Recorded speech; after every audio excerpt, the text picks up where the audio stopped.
নমস্কার, রিমস রাসুয়ে সবাইকে স্বাগত জানাই। আজ বানাবো মাছের মাথা দিয়ে মুগের ডাল। রেসিপিটি শেষ পর্যন্ত দেখার অনুরোধ করছি। ভালো লাগলে একটা লাইক করে দেবেন। আর ফেসবুক থেকে যারা দেখছেন আমার পেজটি প্লিজ ফলো করে দেবেন, এবং ইউটিউব থেকে যারা দেখছেন আমার চ্যানেলটি প্লিজ সাবস্ক্রাইব করে দেবেন। সবার প্রথমে গ্যাসে কড়াই বসিয়ে মাঝারি আঁচে 200 গ্রাম মুগ ডাল দিয়ে একটু ভেজে নেব। যখন হালকা লাল হয়ে আসবে আর একটা সুন্দর গন্ধ বের হবে তখন নামিয়ে নেব। তারপর ডালটা 3-4 বার ধরে পরিষ্কার করে ধুয়ে নেব। ডালটা ধোয়া হয়ে গেলে গ্যাসে কড়াই বসিয়ে তাতে জল দিয়ে ধুয়ে রাখা ডালটা দিয়ে দেব। তারপর তাতে 1 চামচ নুন আর হাফ চা চামচ হলুদ দিয়ে দেব। এবার মিডিয়াম আঁচে ডালটাকে সিদ্ধ হতে দেব। ডালটা সিদ্ধ হয়ে গেছে, এবার এটাকে একটা পাত্রে নামিয়ে নেব। এখন কড়াইতে তেল গরম করতে দেব। তেলটা গরম হয়ে গেলে তাতে একটা মাছের মুড়োকে 4 ভাগ করে নুন হলুদ মাখিয়ে রেখেছিলাম। এবার এটাকে গরম তেলের মধ্যে দিয়ে উল্টে পাল্টে লাল করে একটু ভেজে নেব।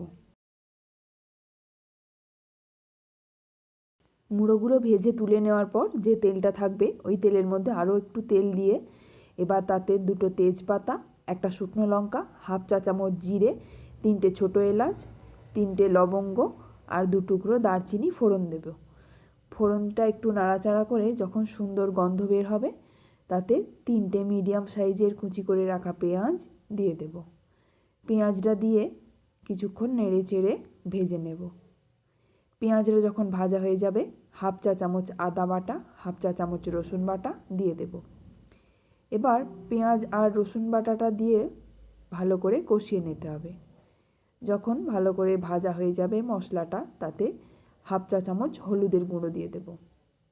হলুদ গুঁড়োটা দিয়ে কিছুক্ষণ আবার কষিয়ে নিয়ে 2টো মিডিয়াম সাইজের টমেটো কুচি করে রেখেছিলাম আর 2টো কাঁচা লঙ্কা কুচি দিয়ে দেব।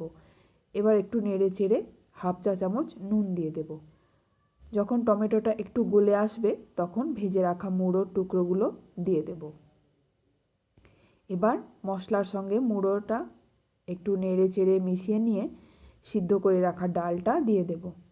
ডালটা দিয়ে আমি এখানে 1 কাপ অথবা 250 ml মতো জল দিয়েছি। আপনারা যেমন ঘনত্বের পছন্দ করবেন ততটুকু জল দেবেন। এবার ভালো করে মিশিয়ে নিয়ে অল্প একটু নুন কম ছিল তাই অল্প নুন দিয়েছি, আর দিয়েছি হাফ চা চামচ গুড়। আপনারা এখানে চিনি দিতে পারেন বা নাও দিতে পারেন। এবার ফুটে উঠলে ধনেপাতা কুচি ছড়িয়ে দেব। তারপর 2 মিনিট মতো ফুটিয়ে নিয়ে গ্যাসের ফ্লেম বন্ধ করে দেব।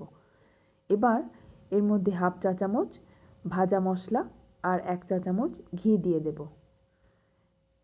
সব কিছু সুন্দর করে মিশিয়ে নিয়ে নামিয়ে নেব। এইভাবে একবার বাড়িতে অবশ্যই ট্রাই করবেন। আশা করছি ভালো লাগবে। ভালো লাগলে বন্ধুদের সঙ্গে শেয়ার করে দেবেন। শেষ পর্যন্ত রেসিপিটি দেখার জন্য অসংখ্য ধন্যবাদ।